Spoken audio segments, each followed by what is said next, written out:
Hello, we are honored to participate in the National Fire and Emergency Services Virtual Symposium. Today, we're here to talk to you about education to field application, learning and performing in the virtual environment. I'd like to introduce you to our team. I'm Kathy Francis, Executive Director of the Mid-Atlantic Center for Emergency Management and Public Safety at Frederick Community College. Joining me today is Mr. Steve Carter, Special Project Manager from the Mid-Atlantic Center for Emergency Management and Public Safety, also at Frederick Community College, and Mr. Terry Victor, the Senior Manager in Industry Relations and Product Commercialization and the Regional Coordinator for Codes and Standards across the United States, representing Johnson Controls Fire Protection. Welcome, Terry. Well, thank you, Kathy. I appreciate this. Is really a privilege for me to be able to share with you something that will affect fire service inspectors, fire service personnel, and people that are responsible for performing inspections, either in the fire service or even in the building and trades and so forth. So I'm going to share with you about a new document that's going to be hitting the NFPA suite of documents in a couple of years. It's the new NFPA 915, the standard on remote inspections.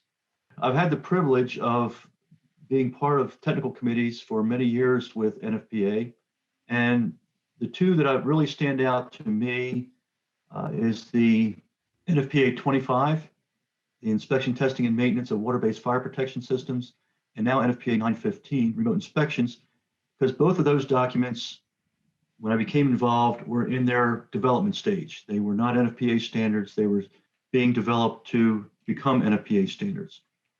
So as a technical committee member, we are giving a charge by the National Fire Protection Association with these documents. And here's the charge that the committee was given by NFPA to develop NFPA 915.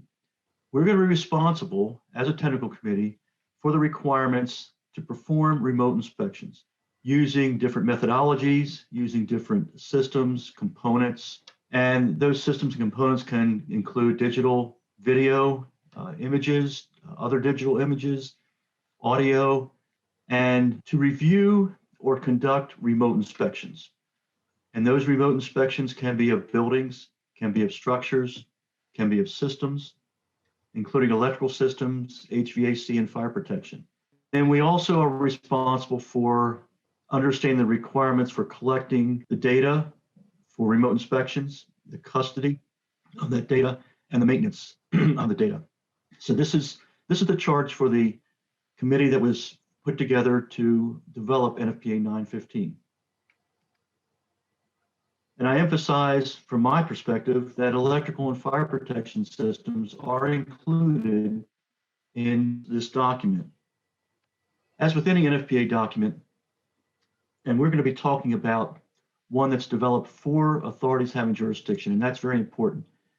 As AHJs, you have the responsibility of going out and looking at installations, looking at work that's being performed to make sure it complies with all the requirements.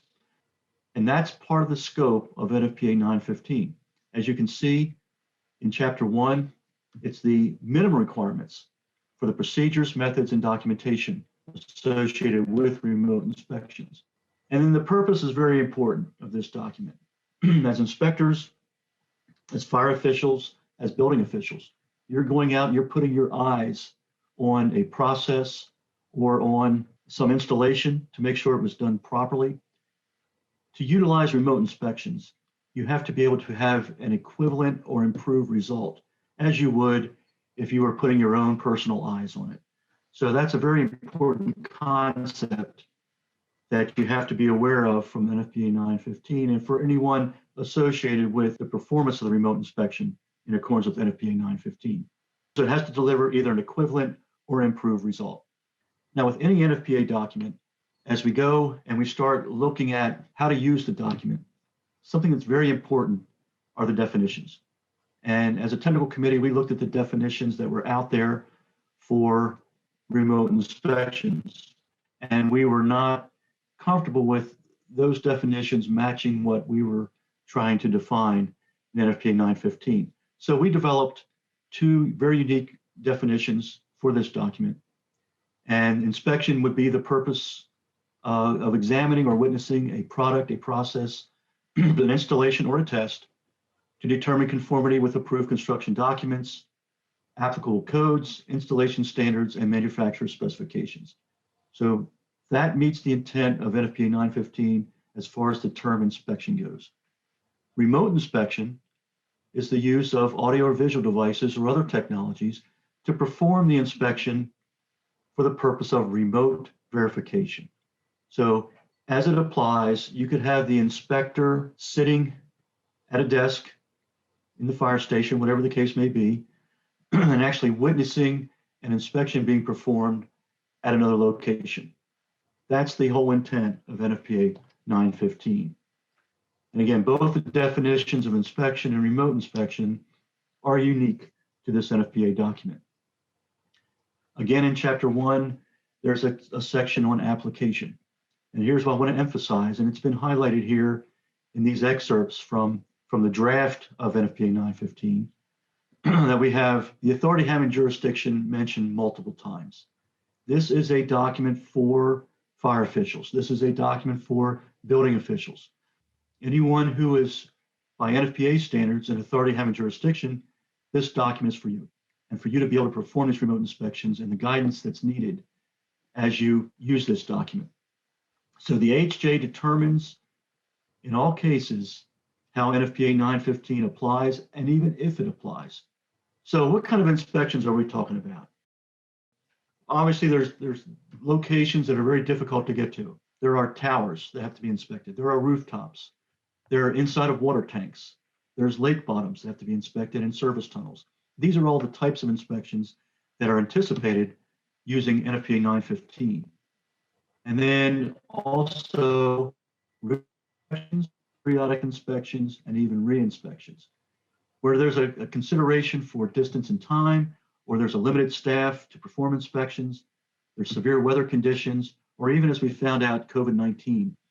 Something we didn't anticipate when we were developing this standard was COVID. And we've realized now that COVID-19 has brought even more applications for this standard for the fire officials and other officials of authorities having jurisdiction. What kind of data devices can be used for performing NFPA 915 remote inspections? Obviously, cellular telephones and the technology that's built into cellular telephones these days, where you can use FaceTime to perform a live inspection. You can record on your cell phone, but there's also other applications where using a video camera, whether it be handheld, a body camera, a drone, perhaps a robot, an underwater drone, or even high-powered fixed security systems and cameras that can be used to collect the data that's required for remote inspection. And then there's the handheld devices, the iPads, the tablets, the Chromebooks, where you can use Wi-Fi and go through the web and perform remote inspection and collect the data that's necessary. And then we're leaving it open. We're leaving the door open to whatever else might come along in the way of technology. We're not limiting it to what we know today, because we certainly don't know the future and can't see the future. So as we look at maybe programs that can be used to perform remote inspections, again, the cellular telephones with Facebook, then you've got tablets and iPads using Wi-Fi, using cellular data. And as we're doing this meeting right now, as a Zoom meeting, lots of programs out there that can be used to either live witness remote inspection or record a remote inspection to be delivered to the inspector at some point in time. And again, we don't know what programs might be developed in the future. We're allowing that door to be open. And again, obviously not a COVID-19 has driven us to use a lot of these programs even more so than we did in the past. I think many of us are becoming pretty proficient these days at using some programs that we didn't think, a year and a half ago, we would even be involved with. So let's jump in real quick. I want to give you a flavor so that you know what to expect when you go on the website, you look at the document. It's structured the way all NFPA documents are generally structured, whether it be NFPA 1, 101, 5000. whatever the case may be. The first chapter is always administration, and we've talked about the scope and the purpose and the application that is included in chapter 1. Chapter 2 is always reference publications that are used within the standard, and what editions and what titles go with those publications. And we talked about a couple of the unique definitions in NFPA 915. There are others in there that are important to the document. And then starting with chapter 4, we get into the real requirements of the standard, chapters 4 through 8. We have the general requirements in chapter 4, location and timestamp requirements in chapter 5. Data collection and transmission devices are described in chapter 6. Data collection formats in chapter 7. And then data content protection, retention, and ownership, which is an important chapter I think we're going to spend a couple minutes on alone. And Annex A is always explanatory material to the requirements in the previous chapter, and Annex B for informational references. So yeah, we've already reviewed chapters 1, 2, and 3 and some of the code standards and definitions that are there. We're going to go right into chapter 4 then and look at the general requirements. And this is how this chapter is laid out. As we see remote inspections being performed, there are 4 basic entities that are involved in remote inspections. There's the property owner or the designated representative for the property owner. There's the contractor that performed the work that needs to be inspected. There's the entity. We consider that there's going to be a third-party entity that's going to actually perform the remote inspection and then transmit it back to the authority having jurisdiction, who is the 4th person involved in this process. So we have the responsibilities spelled out for each one of these 4 rules that would be involved, or 4 entities involved. The property owner, the contractor of work, whoever's performing the remote inspection, and then the authority having jurisdiction. They're all included in chapter 4, along with safety considerations, guidance on permits and approvals that might be required to perform the work or perform the remote inspection, and then whatever supporting documents may be required. They're also described in chapter 4. In chapter 5, we look at location and timestamp requirements. So as you're doing this live, you need to make sure, as an inspector that's going to be viewing this, sitting at your desk or in your station, that the location is the right location for the work. So there has to be a means to either have a location through GPS of where the structure is, where the building is, or some other way of identifying where the work is being performed, and verify. It's identify and verify. In some cases, there may be non-structures where site work is being done, where trenches are being dug that have to be inspected. You have to be able to determine through coordinates that you're at the right location for that work.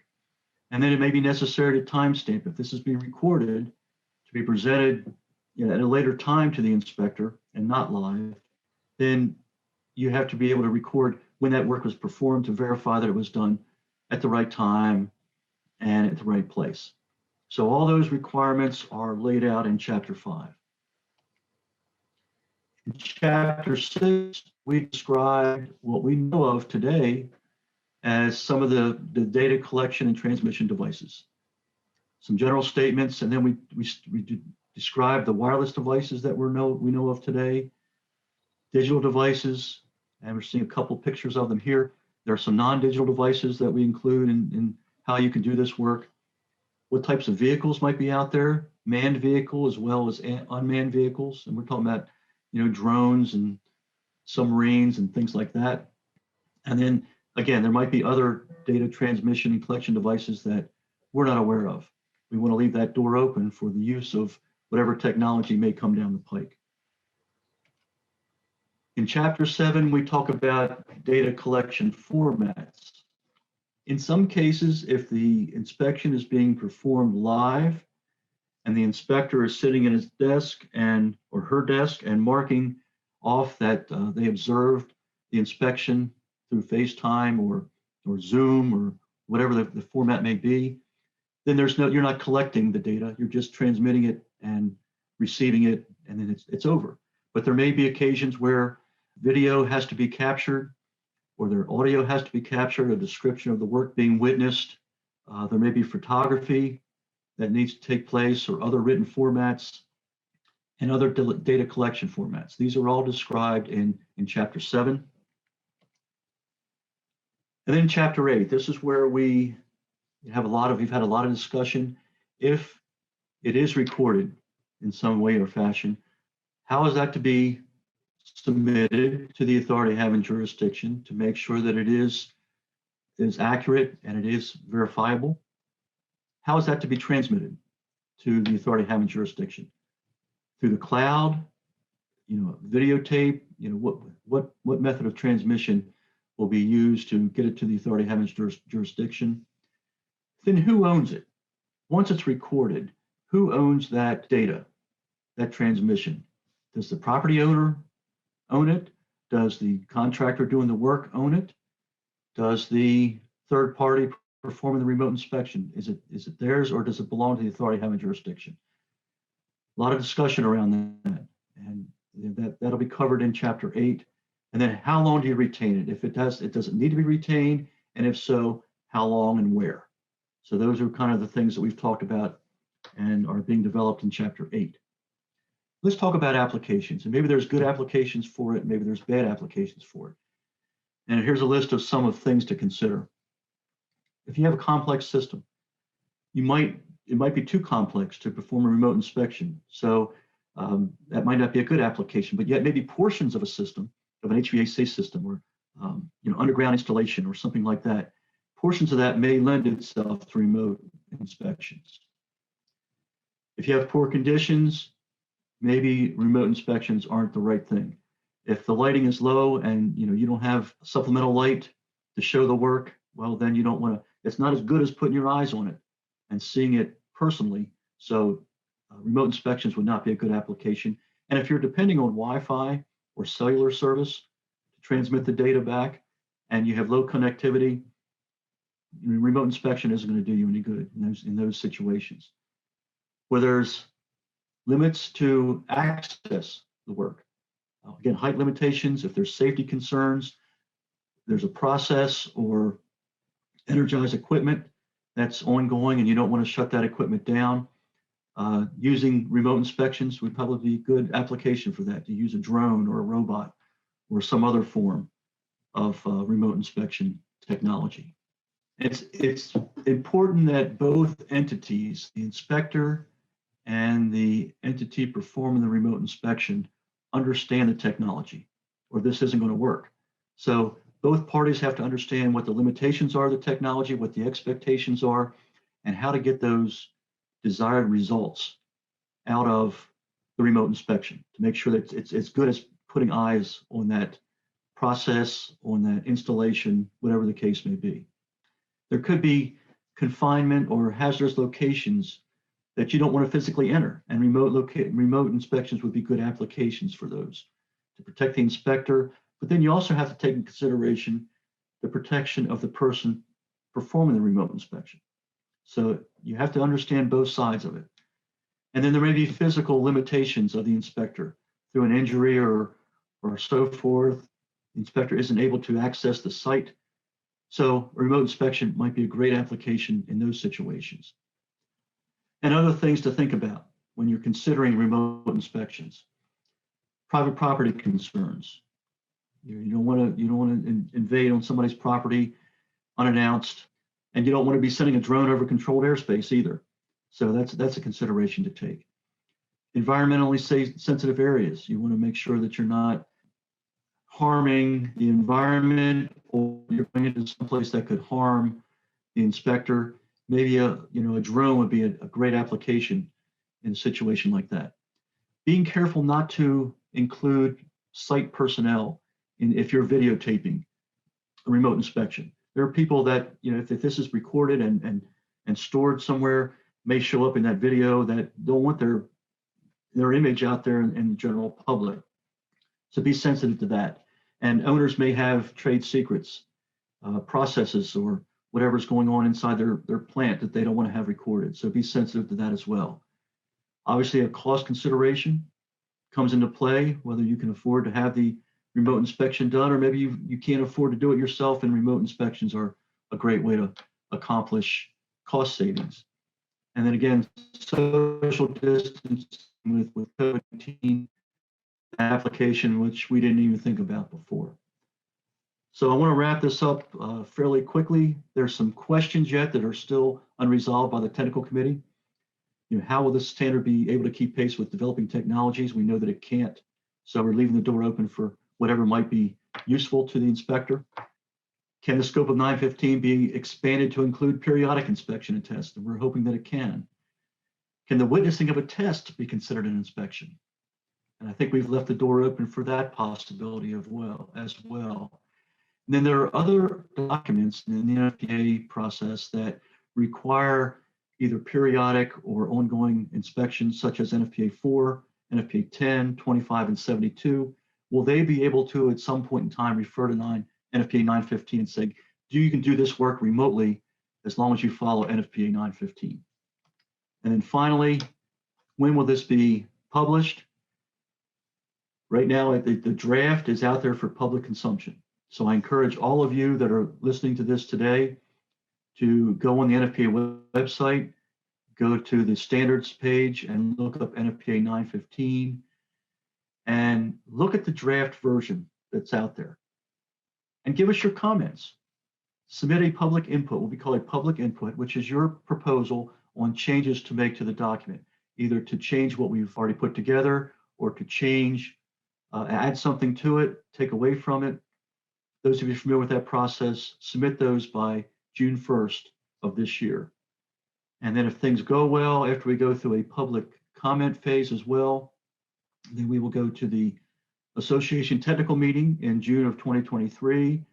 If it is adopted there, the Standards Council will issue it in August. So that is the current timetable for NFPA 915.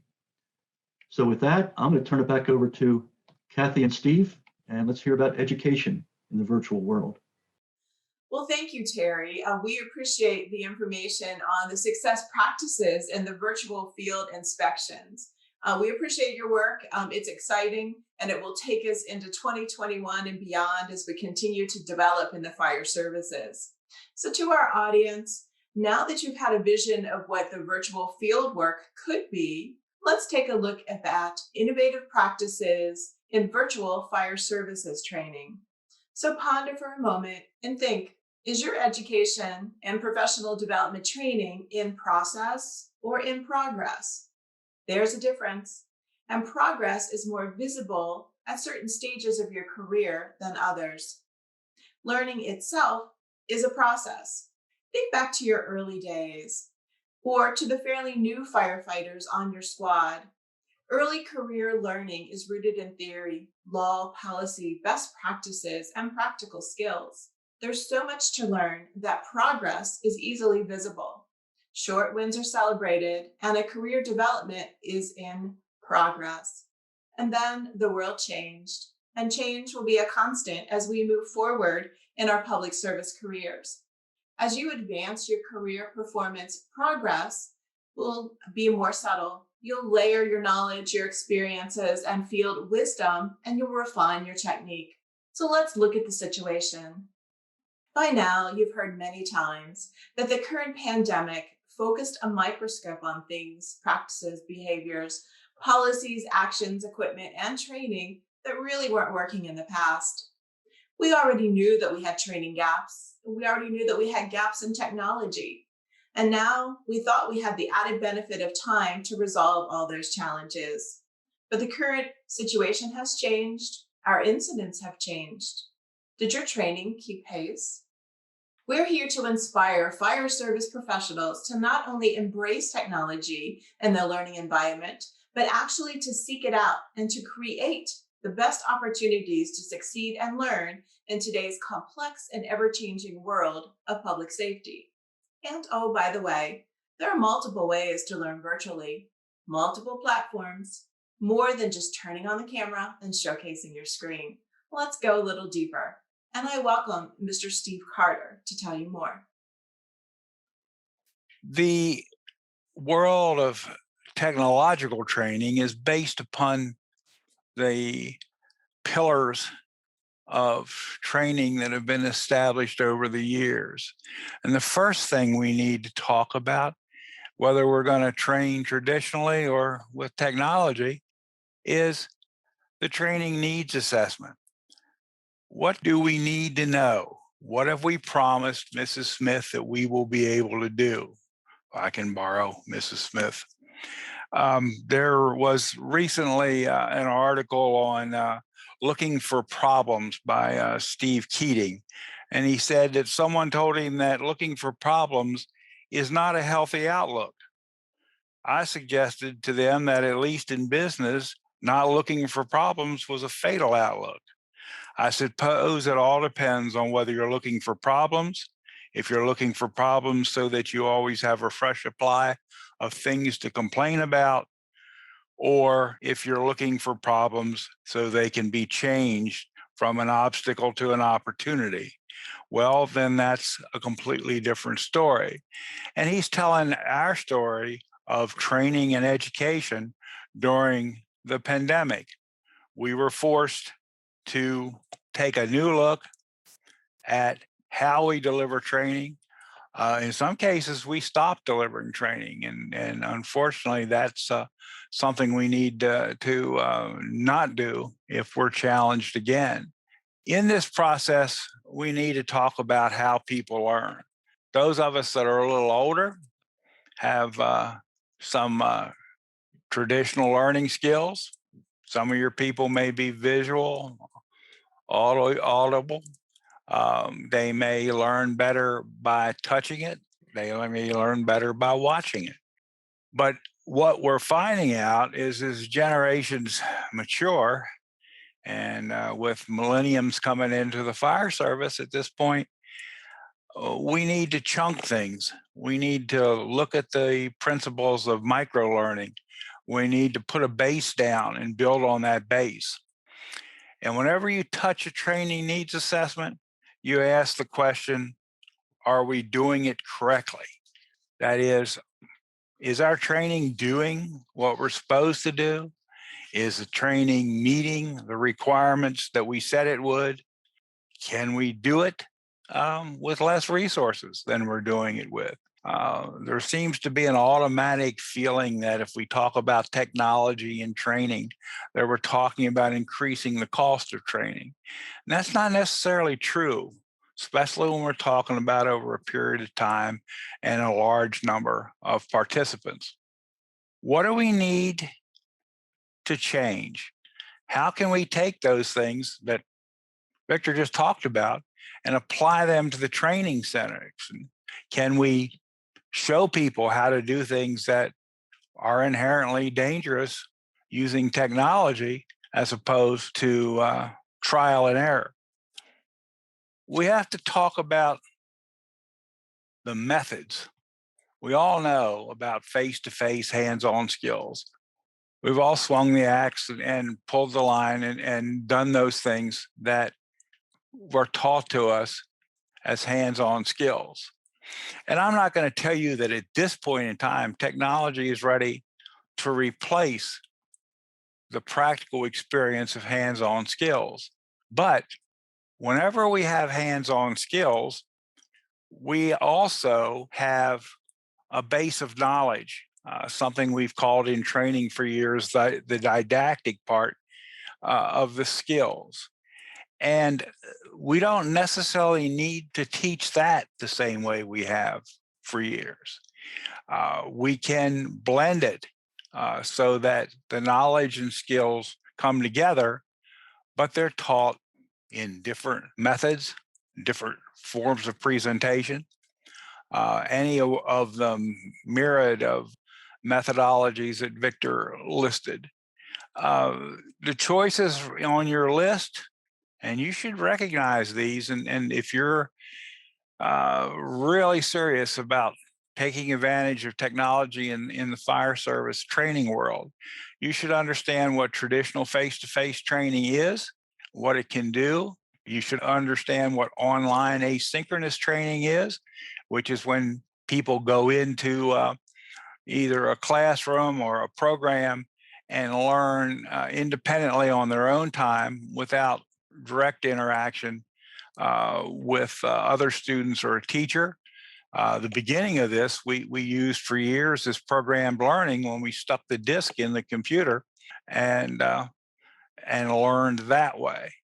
Online synchronous is when you use the web to bring a group of people together in a classroom, and they get to share a little bit, exchange, and it's a quick slide to what we've learned to do in the COVID atmosphere into the virtual lecture, the Zoom lecture, or what you're seeing now.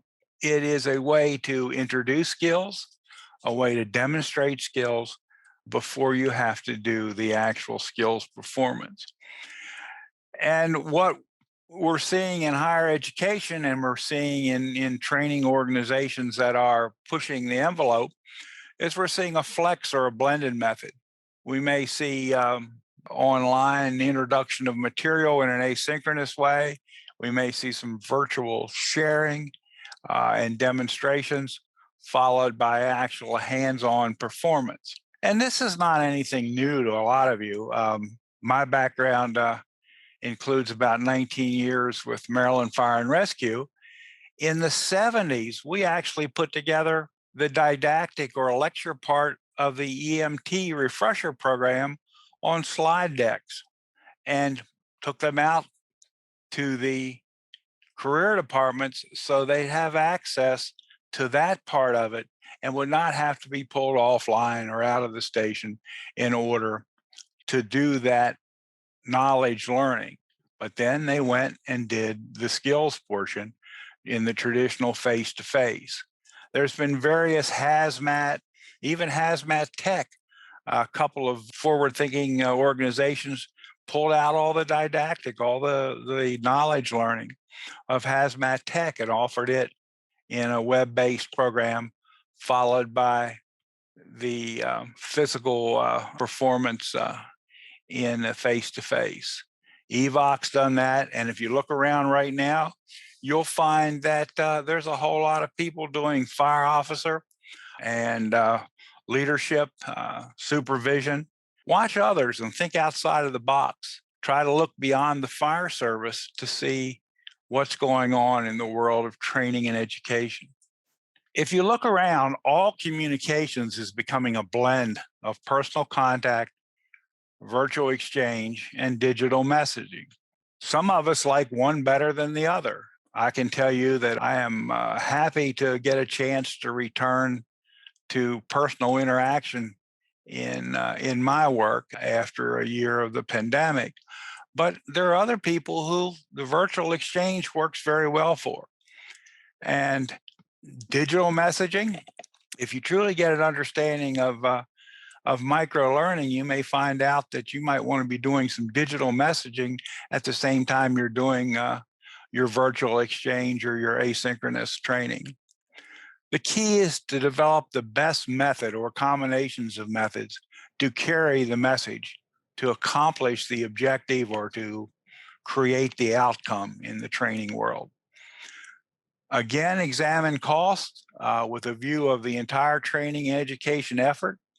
That includes technology, scheduling, backfill costs, other indirect costs. You might be surprised if you can make the training more available, the knowledge part of the training especially, in the station. You reduce the amount of time you take the units out of service, reduce travel costs. You also make training available to a wider spectrum of your people. Consider external resources. There's some good commercial training out there. There's higher education. We're out here, we're willing to help, but in some cases we're have some experience in the use of technology. And one of the things that I really think is important is that you look at regional training efforts. A year or so ago, I was involved in a study for Northern Virginia on the possibility of a regional leadership training program. There's a lot to be said when you're talking about cost of technology and standardized training that you deal with some regional training efforts. There are state fire training programs that are moving faster than others into the world of technology. Even FEMA, because of COVID, has taken courses that they used to insist that you travel to the National Fire Academy for and placed them in a virtual presentation. Favorite saying from Dennis O'Neill for me was that partnership can solve training, education, and turf battles by bringing stakeholders to some formal or informal organizations or consortiums. What are we saying? We're saying that the more people you get together, the better ideas you have and the more resources you have. So how do we do it? Well, we look at the new learning methods. We look at chunking material. We look at putting material in packets that can be easily digest and that build so that you actually build a foundation. Create a culture of learning in your organization. Make learning something that your personnel desire to do and that they appreciate the opportunity. Clearly set an example in your life as an officer that learning is important. Always understand the process is never done.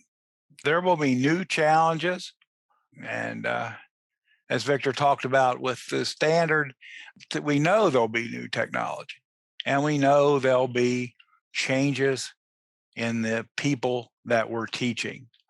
Yeah, you need to realize that if you have a solution for today, it is not necessarily a solution for tomorrow.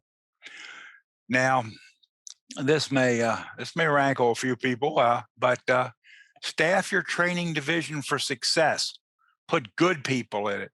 Make sure they understand what training is and what good instruction is, and connect it to your IT resources. IT people who may know nothing about putting water on the red stuff, or if you're old enough to or have done some wildland, it's dirt on the red stuff. They are people that will bring your training to a new level. Monitor what's happening in the outside world. Understand that virtual reality may well bring us to a point that we can train with hose lines and basic fire attack in a virtual environment. You know, over the years, I can remember teaching fire extinguishers to industry by setting a pan of fuel on fire and causing the environmental people to itch because they saw us putting the stuff on the ground. Now you can do all of that virtually. Broader the learning arenas with the regional consortiums and state agencies. You know, you don't have to particularly make a pact with the devil, but you should make a pact with anybody that can help you do better training. And last but not least, I'll remind you that new technology is going to change our challenge every day.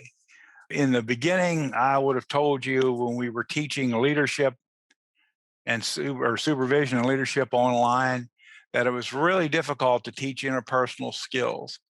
We're beginning to see the virtual world as becoming more and more of a place where we can recreate what goes on a daily basis, the challenges we have. I think that it won't be long before we'll be able to do an awful lot of these things in a virtual environment. And with that, I'll give it back to Kathy to talk about what you should be doing. Thank you very much, Steve. Thank you for talking about the process and how to make progress as we look at our training and education in the fire services. So to our audience, we've told you why, although you likely already knew why. We've told you how. We've told you all the things that you need to consider, and we even showcased some virtual field practices for you. Now it's your turn. It's up to you to take action, and that begins with the training needs assessment. Remember to assess both the old and your new resources. And old isn't bad. We still have many who will benefit and need face-to-face baseline courseware. But could you do a lot more? Think effective and efficient. Remember that great week-long in-person training that you wanted all of your department members to attend? And it took you a considerable amount of time to rotate through, to schedule that training, to do the backfill, to be aware of overtime costs as a result. Think, what if you could do it differently? What if you could do it in the virtual world? What if you could expand the number of people who take your training and the number of training opportunities that you have? Let's demand change and work together. And finally, expand your network. In the fire service, we're great at networking laterally within the same discipline, but consider expanding your network vertically and outside of your normal partners. The partnership today between Terry Victor and Johnson Control and Frederick Community College and Kathy Francis and Steve Carter is an example of what we can do when we come together with our partners to educate, to share our knowledge. And together we're working to make the world a little safer, one individual, one squad, one department, and one state at a time. Thank you very much for your attention. We appreciate your participation in our course, and we are available by email for any additional questions that you might have.